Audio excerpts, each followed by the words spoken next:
આજે બરોડામાં જે સરદાર યાત્રા આવી છે તે બારડોલીથી 12 તારીખે નીકળી અને 22 તારીખ સોમનાથ આખા ગુજરાતની અંદર 1800 કિલોમીટર ફરી અને સોમનાથ પહોંચશે।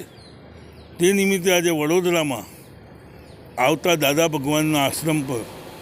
આમ આદમી પાર્ટીના કાર્યકરો અને પદાધિકારીઓ સાથે અમે એકત્રિત થઈ અને એમની પ્રતિમા પર ફૂલહાર ચડાવી અને રથ પર સ્વાગત કરી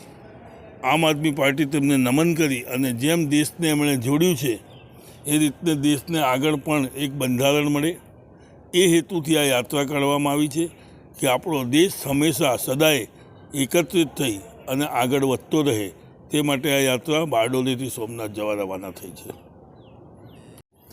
આજરોજ દાદા ભગવાન મંદિર પાસે જે સરદાર પટેલ જે આપણા ભારત દેશને એકત્રિત કરનાર એવા લોહ પુરુષ અને આપણા દેશને એક જ સૂત્રમાં બાંધનાર એવા આપણા સરદાર પટેલ એમની 150મી જન્મ જયંતિ પર ગુજરાત રાજ્યમાં 1800 કિલોમીટર ફરીને લોકોની વચ્ચે સંદેશ પહોંચાડવાનું જે કામ રથયાત્રાએ કર્યું છે,